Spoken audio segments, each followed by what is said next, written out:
Bueno, pues como ha comentado, vamos a presentaros este título tan fancy que hemos puesto. Forma parte de la investigación que hemos hecho en Indra, como parte del doctorado industrial.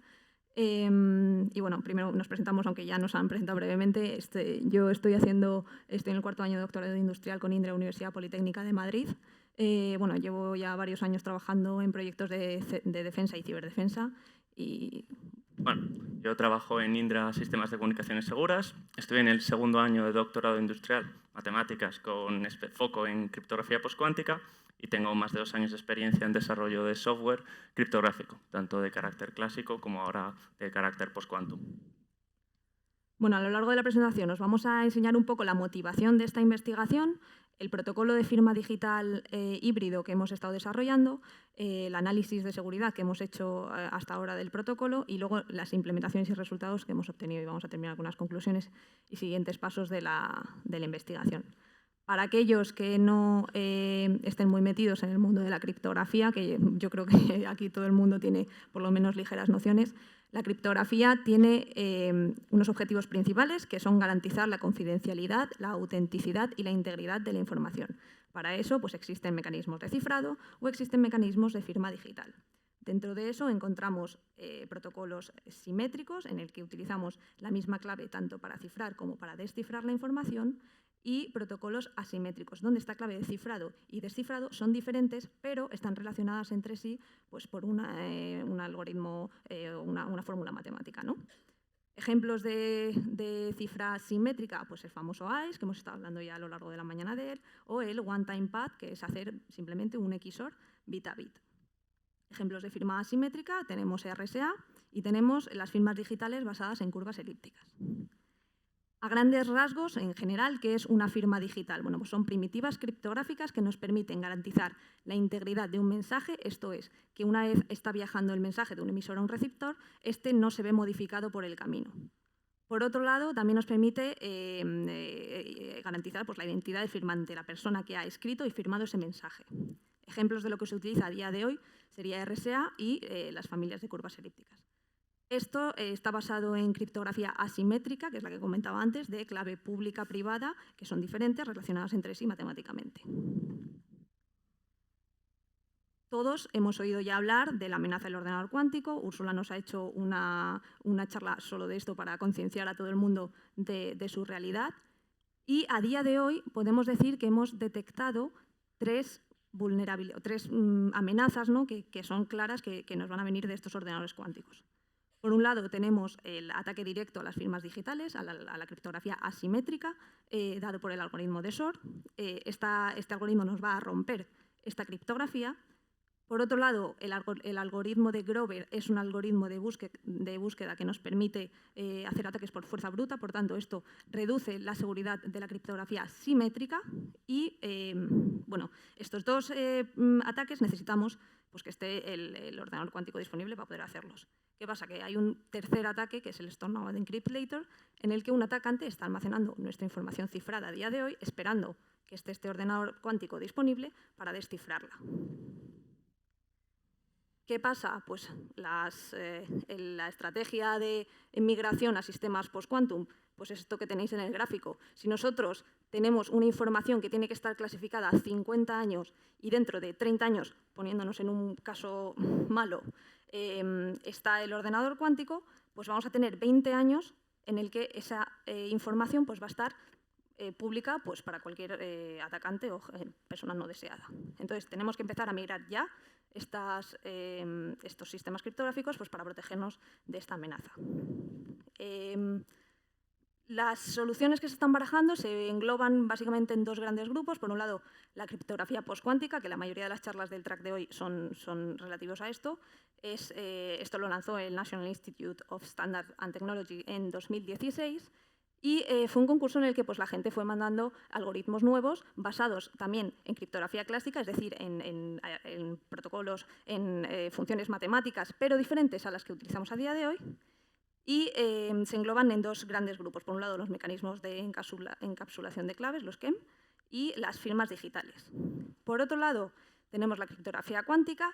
En este caso ya no hay dependencia matemática a un problema ni tampoco depende de la capacidad computacional de un adversario. Se basa en la preparación, envío y medida de, en este caso, qubits fotónicos, que ahora vamos a ver más adelante cómo funciona esto. Y bueno, la primitiva más famosa que todo el mundo ha oído hablar es el QKD, que es para la generación de una clave simétrica secreta entre dos usuarios separados de la red. Pero hay otros protocolos y otras soluciones criptográficas que no solo es el QKD, sino pues, que tenemos firmas digitales cuánticas, tenemos protocolos de Zero Knowledge, tenemos Oblivious Transfer, bueno, pues diferentes soluciones también basadas en esto. Entonces aquí, bueno, ¿qué os proponemos? Centrarnos en este marco de la criptografía cuántica y pues hemos diseñado un nuevo protocolo que, basándose en estas propiedades de la mecánica cuántica, crecemos una firma digital que sería resistente a estos ataques por un ordenador cuántico. En este caso, o sea, una de las, vamos a decir, incertidumbres, ¿no?, que genera la comunidad criptográfica es: ¿tengo que coger todo mi sistema criptográfico actual, tirarlo a la basura, hacer una inversión enorme en cambiar todos los sistemas? No, vamos a centrarnos inicialmente en detectar esos elementos vulnerables, que son los que vamos a quitar y vamos a sustituir por otros elementos, pues vamos a decir quantum safe. En este caso es la aproximación que hemos seguido. Decimos que es un sistema híbrido porque utilizamos, por un lado, unas claves generadas por QKD, pero por otro lado utilizamos protocolos criptográficos que todos vais a conocer, que están estandarizados por el NIST y que de hecho siguen en las recomendaciones del CCN. Esto es un poco el flujo, ¿no?, que hemos llevado a lo largo de la investigación. Inicialmente se detectó esta vulnerabilidad de los sistemas criptográficos en la parte de las firmas digitales. Desarrollamos este nuevo protocolo basado en criptografía cuántica y luego pasamos a una fase teórica donde se hizo el análisis de su seguridad para que garantizara integridad, autenticidad y no repudio. Después de esto ya hemos pasado a la fase de implementación local, donde hemos hecho una serie de medidas y hemos comparado con otros algoritmos pues, como RSA, curvas elípticas, y hasta aquí hemos llegado. Ya los siguientes pasos, bueno, pues va a ser implementar esto en la red dentro del proyecto UrQCI, que también ha comentado Úrsula, pues para tener como un escenario más real. Sí. Vale, un poco de fundamentos físicos de cómo funciona la criptografía cuántica. Como he dicho, estamos utilizando qubits fotónicos, es decir, pues cada una de estas bolitas es un fotón. Los fotones pueden estar polarizados. En este caso, si tenemos un fotón que está polarizado verticalmente y lo hacemos pasar por un polarizador que representamos por esta rendija y está orientado en la misma dirección, pues todos los fotones van a pasar por ahí.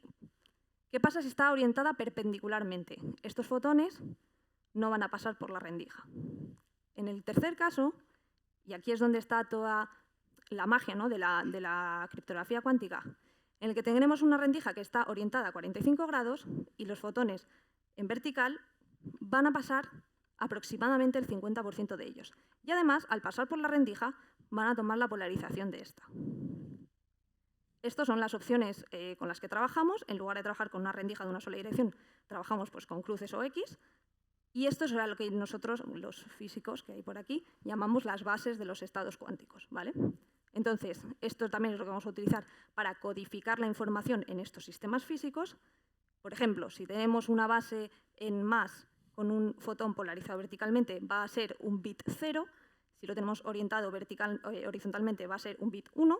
Y luego con las bases en X, pues para un lado bit 1 y para el otro bit 0. Lo de la parte de la derecha son estas, cuando no se corresponde la orientación de los fotones con las bases, entonces vamos a tener esta aleatoriedad de los resultados en la medida. Rápidamente, para que veáis un poco cómo funciona un protocolo de QKD, un BP84 basado en lo que acabamos de ver de las polarizaciones, pues tenemos a Alice, que es la emisora, y a Bob, que es el receptor. Alice va a generar aleatoriamente un 0 o un 1, con un random number generation de los que han presentado antes, y va a codificarlo en una de las bases también aleatoriamente elegidas. Esto lo va a enviar su fotón a Bob, quien va a elegir aleatoriamente también por su lado otra base y va a medir obteniendo su resultado. Esto lo van a hacer iterativamente hasta que tengan pues, la longitud que se desee de firma, o sea, de clave.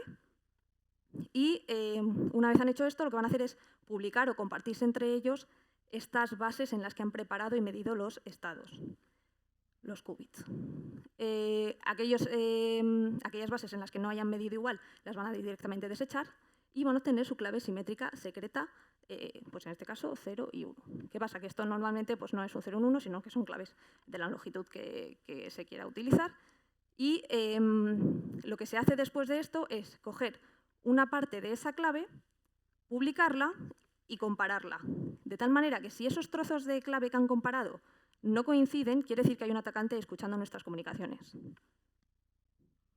Entonces, esa clave pues, se desecharía y se iniciaría un nuevo proceso. Vale, una vez hecho la parte de QKD, ya nos olvidamos, ¿no? Ya vamos a crecer sobre eso en otros tipos de protocolos criptográficos y empezamos a entrar en firmas digitales. ¿Cómo podemos utilizar esto para hacer una firma digital cuántica? Bueno, pues en este caso vamos a trabajar en un escenario con 3 usuarios, un firmante y 2 posibles verificadores. El protocolo está dividido en 2 fases, una fase de distribución, que sería, por así decirlo, la fase cuántica, y una fase de mensajería. La fase de distribución es la que tenéis aquí en el diagrama. Simplemente Alice haría un QKD con el primer verificador, que sería Bob, y obtendría su clave simétrica secreta K1. Haría lo mismo con el segundo verificador Charlie y obtendría su clave simétrica secreta K2. Después todos van a dividir en bloques sus claves y los van a numerar identificándolos de la misma manera. Una vez hecho esto, Bob y Charlie se van a intercambiar bloques de clave, más o menos el 50% de estos bloques, y hasta aquí la primera fase. Al término de esta fase, ¿qué tenemos? Pues Alice conoce la clave entera con Bob y la clave entera con Charlie. Bob conoce su clave entera con Charlie y su clave entera con Alice y la mitad de su clave con Charlie, y Charlie conoce su clave entera con Alice y la mitad de la clave de Bob. La fase de mensajería, bueno, pues ya es hacer lo que es la firma per se. Simplemente Alice va a generar su firma a partir del mensaje y las claves de QKD, la envía a los verificadores, quienes van a hacer el proceso de verificación. ¿Cómo es este proceso visto como más visualmente? Bueno, pues tenemos por un lado a Alice, que tiene su mensaje, hola, y tienen las 2 claves enteras. Si veis, hay algunos, no se ve bien, pero bueno, algunos están de los bits están en negrita y otros no. Eso es para hacer la división en bloques de una forma visual, ¿vale? De los bloques que hemos visto antes. Vale, pues inicialmente Alice coge el mensaje, lo hasea, tiene su message digest, lo pasa a bits para que trabajar todo igual, va a concatenar las 2 claves y va a obtener un resultado de la misma longitud que el hash que ha calculado antes. Después hace un XOR de ambos valores, de alguna forma lo está cifrando, ¿no? Y obtiene su resultado final. Ahora va a coger cada uno de estos bloques y lo va a hasear individualmente, obteniendo pues, su resultado. Esa ristra final va a ser la firma. Esta firma la asocia al mensaje y se lo envía a Bob. Bob, como veis, ahora recibe el mensaje con la firma y tiene su clave entera K1 y pues, la mitad de la clave de Charlie. El proceso de verificación es, en este sentido, simétrico al de firma. Va a hacer el hash del mensaje, va a obtener su resultado, va a concatenar las claves, siempre manteniendo esta incertidumbre en los valores de Charlie que desconoce, hace su XOR, como es bit por bit, pues los elementos que no conoce pues no los XORea, y luego hace el hash individual de cada uno de los bloques. Una vez hecho esto, coge su firma, la firma que le ha enviado Alice, compara, y si todos los elementos conocidos coinciden, pues ya estaría verificada la firma, ¿vale? Vamos a hablar ahora un poco de la seguridad. Primero voy a hablar de la seguridad de QKD. QKD ha sido demostrado como Information Theoretic Security si se cumplen una serie de condiciones. La primera de ellas es garantizar un perímetro de seguridad en torno a los dispositivos. Esto significa garantizar que un atacante no es capaz de acceder al hardware bajo el cual se ejecuta el protocolo. La segunda es, como en todos los algoritmos criptográficos, tener una serie de medidas de seguridad contra ataques de canal lateral. Estos son ataques que pretenden sacar información a partir de la propia ejecución del protocolo. Altos consumos de energía, picos de memoria, tiempo de ejecución, etc.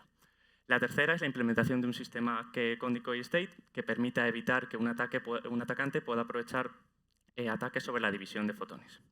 Y luego la última es garantizar la autenticación del canal clásico, por el cual se envía información relevante para el protocolo, como puede ser, por ejemplo, las bases en las que medimos.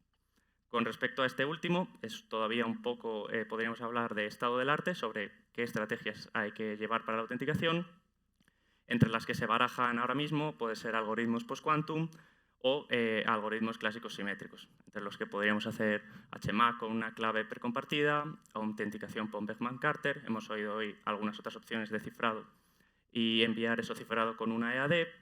Vale. Con respecto a las ventajas que se le supone al adversario aquí, se le supone una capacidad computacional ilimitada, incluso de acceso a un ordenador cuántico. Se considera que el canal cuántico no es confiable y también se considera que un adversario puede ver toda la información que se envía por el canal clásico, pero no modificarla, puesto que el canal ha sido autenticado. Con respecto a la seguridad de nuestro esquema de firma digital, vamos a analizar 3 tipos de ataques. El primero de ellos es un ataque de integridad, en el cual el primer verificador B va a intentar generar un mensaje distinto al que ha sido originalmente firmado, tal que el segundo verificador C acepte como que ha sido firmado por el firmante A, con la misma firma que ha generado el firmante. Para ello, lo que necesitaría sería ser capaz de encontrar una colisión entre el valor del hash del mensaje fraudulento que desea que el verificador C valide con respecto al hash del valor original del mensaje que se ha firmado. Y, por tanto, eligiendo las funciones hash que sean resistentes contra este tipo de colisiones second preimage resistant que hablamos, este ataque sería computacionalmente impracticable. El segundo tipo de ataque, que consideramos ataque forgery, sería que el primer verificador esta vez intente generar una firma distinta a la que ha generado originalmente el verificador A para conseguir que el firmante A, para conseguir que el segundo verificador C valide un mensaje distinto al que ha sido originalmente firmado. Dentro de este ataque, en general, el verificador B tiene 2 posibilidades. La primera es intentar adivinar las partes de la clave entre A y C que no le han sido comunicados. B y C intercambian, C comunica a B la mitad de la clave que posee con A, entonces debería intentar adivinar la otra mitad. Pero, como vamos a ver más adelante, para tamaños de clave estándar que trabajamos hoy en día, la probabilidad de realizar ese ataque es prácticamente nula. El segundo tipo de ataque sería, en vez de intentar adivinar esta información, intentar extraerla de la firma original que sí ha generado el firmante A. Para ello, no solo tendría que encontrar una colisión en los hashes parciales que se generan, sino encontrar exactamente los valores que han dado lugar a la firma, lo cual es un ataque todavía más complicado que el que mencionábamos para el primer ataque.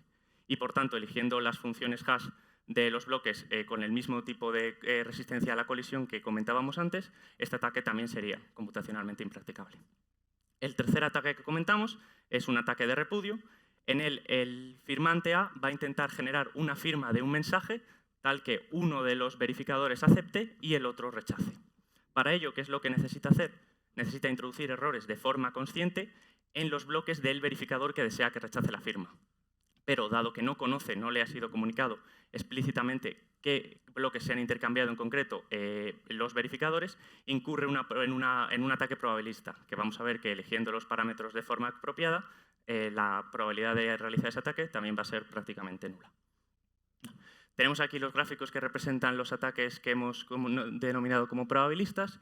En el gráfico de la izquierda tenemos la gráfica de la función de probabilidad para el ataque de forgery intentando adivinar la mitad de la clave.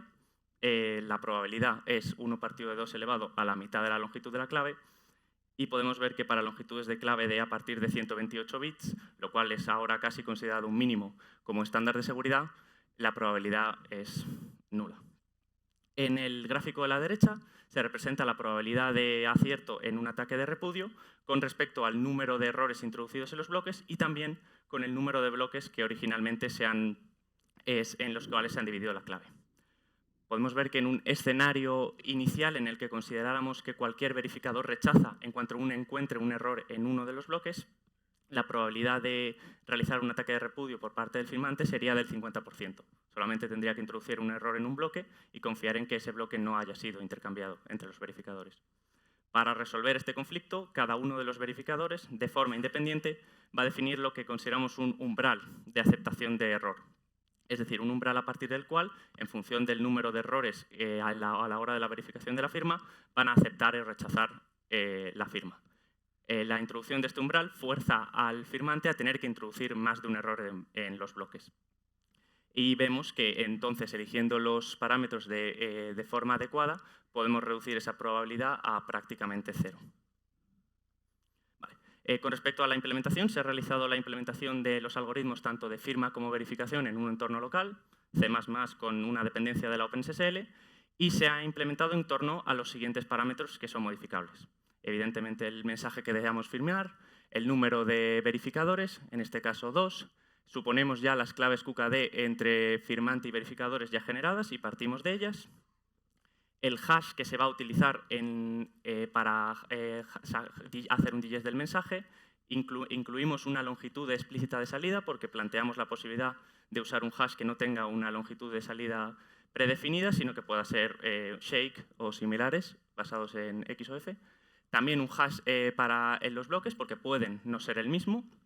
Y de igual manera una longitud explícita de salida, el número de bloques en los que se han dividido las claves y el umbral de verificación para cada uno de los verificadores. Con respecto a esa implementación, hemos sacado una serie de métricas, el tiempo medio en el firmado, el tiempo medio en la verificación, los ciclos de CPU asociados a dichos procesos y las desviaciones estándar que se han generado en torno a un intervalo de confianza. Una de las grandes ventajas de este esquema de firma es la gran capacidad de parametrización que tiene. La longitud de clave, los hashes que podemos elegir tanto para el mensaje como para el bloque, así como el número de bloques en el que dividimos la clave e incluso esos umbrales de verificación, nos permiten una gran diversidad a la hora de configurar paquetes específicos para usar. Por ejemplo, en un escenario en el que el rendimiento fuera más importante que tener el máximo nivel de seguridad, podríamos elegir un tamaño de clave más pequeños, una función hash que no proporcionara a lo mejor la máxima capacidad de seguridad, pero que a cambio tuviera ciertas optimizaciones tanto de software como de hardware, aceleraciones NI, etc. Y un menor número de bloques, lo que daría lugar a una composición que sería más rápida que eligiendo otros parámetros y además generaría un menor tamaño de firma. Si por el contrario lo que fuera necesario o lo que prima es la seguridad, podríamos aumentar la longitud de la clave, elegir hashes más robustos a coste de que pudieran no estar optimizados e incrementar el número de bloques, lo que llevaría a un mayor tiempo de firma y verificación, un mayor tamaño de clave, pero a cambio también un mayor nivel de seguridad. Vale, vemos aquí simplemente una representación, un caso práctico de la implementación en entorno local.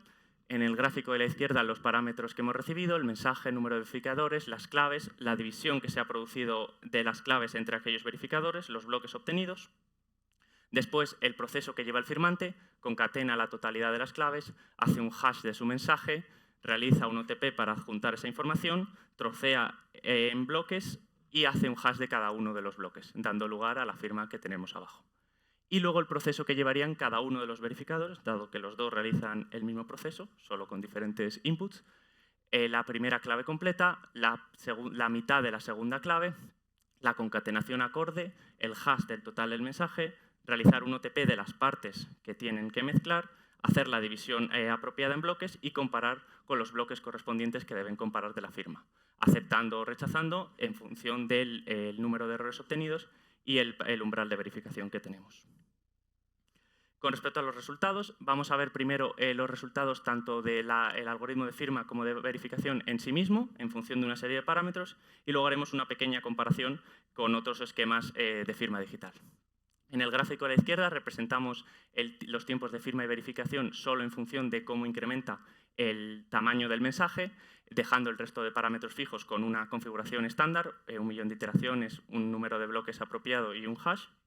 Y podemos ver que hasta valores de 10 a la 4 los tiempos no superan 0.1 milisegundos, es decir, un tiempo tremendamente aceptable, bastante rápido. Incluso cuando aumentamos, este valor se ve que aumenta, pero se queda todavía por debajo del valor de medio milisegundo, todavía dándonos bastante margen con respecto al umbral de 1 milisegundo. Con respecto al gráfico de la derecha, lo que pretendemos representar es cómo aumenta este tamaño de firma, el rendimiento en firma y en verificación, cuando aumenta el número de bloques. Lo que es el mayor el mayor gasto del esquema, debido a que en cuanto aumenta el número de bloques, aumenta el número de hashes que tenemos que realizar para generar la firma. Y podemos ver que evidentemente representa la evolución de los tiempos, pero también en todas las configuraciones que hemos evaluado, entre 8 y 64 bloques, lo que consideramos un intervalo más que razonable para cubrir toda la serie de configuraciones que consideramos, el valor tampoco supera el medio milisegundo, dándonos una vez más ese margen con respecto al umbral de 1 milisegundo. Vamos a realizar ahora una comparación muy rápida con respecto a otros esquemas de firma digital. Lo primero dos cosas que es importante reseñar al hacer esta comparativa es que los algoritmos de firma y verificación nuestros solo se basan en operaciones simétricas, por tanto, puede ser natural que la comparativa con respecto a operaciones de clave pública salga ganando, si no es un valor excesivo, y también a lo mejor reseñar que a pesar de ello el coste de nuestro algoritmo puede estar más en lo que podemos considerar la generación de clave, que es aquella que se basa en QKD.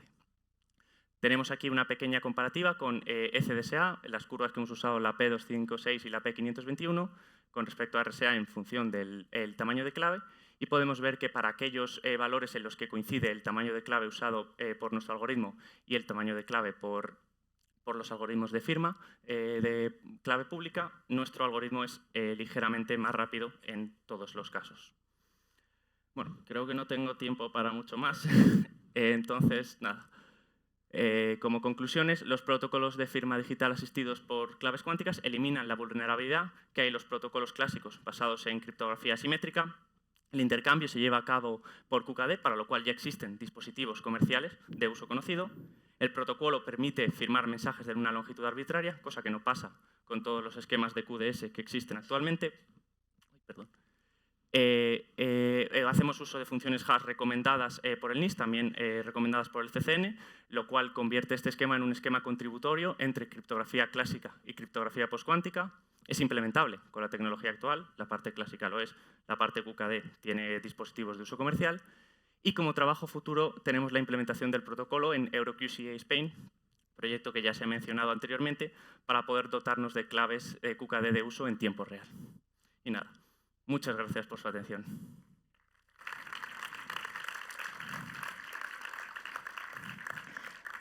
Muchas gracias, Marta, Rodrigo, por esta ponencia. Tenemos preguntas en la tablet. La primera, ¿cómo se garantiza la integridad de distribuir esas claves QKD con una infraestructura como Internet? ¿Se usaría una PKI actual?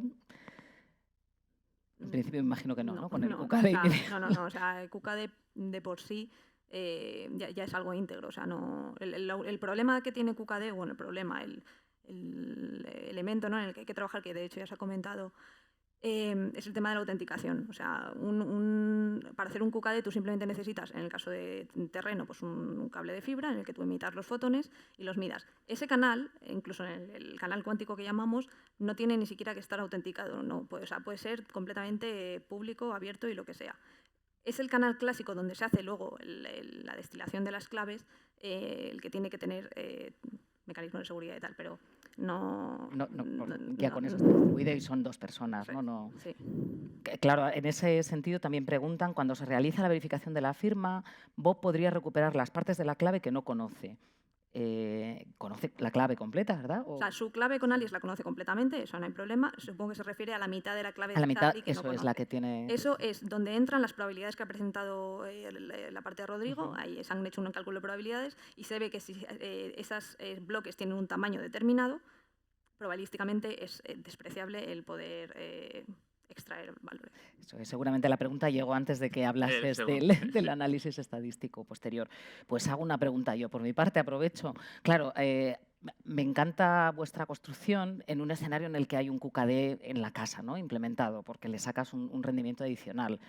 Si uno se plantea empezar de cero, me surge la cuestión de la gallina y el huevo. Si la autenticación que hay implementada en QKD es segura, consigo un método de autenticación derivado, que es el vuestro, seguro. Pero esa primera parte, o sea, si tengo esa firma, vamos a decirlo así, ¿no?, si hay una manera de autenticar el canal con el que se hace QKD óptima, esa seguridad es la que me da seguridad para mi esquema de firma. Vuestra firma, su seguridad es muy dependiente, ¿no? de que la QKD esté bien autenticado. Sí. Con lo cual, para hacer la herramienta necesito tenerla, sí, a pero priori. De todas formas sí que ya se han propuesto diferentes formas de autenticar ese canal y de implementar QKD de una manera segura para ya basados en esa implementación segura. Claro, efectivamente, en ese entorno me parece una idea estupenda. Una vez que lo tienes en la casa, quizá autenticado con una firma postcuántica, pues que igual no te apetece utilizar a mayores por los problemas que pueda tener, que usas toda la tecnología simétrica y cuántica para firmar. De hecho, ahí viene la cuña también que no sé, creo que ha sido Úrsula, ¿no? de crear estos sistemas híbridos, ¿no? Mezclando criptografía clásica, postcuántica y cuántica, de manera que, aparte de criptoagilidad, bueno, pues tenemos un poco cubiertas, ¿no? Todas las áreas, ¿no? o las necesidades que tenemos a nivel de seguridad en los sistemas. De hecho, además, el esquema, una vez tienes toda esa garantía, la comparativa con respecto a postquantum, que a lo mejor no está aquí, pero también es a nivel de tamaños de firma, va a generar una firma más pequeña. El tamaño más pequeño en postquantum ahora mismo son 666 bytes, una comparativa ganadora. Eso es, sí, por supuesto. Muy bien, pues muchísimas gracias, ha sido interesantísimo. Marta García y Rodrigo Martín de Indra Sistemas. Gracias. Y ahora...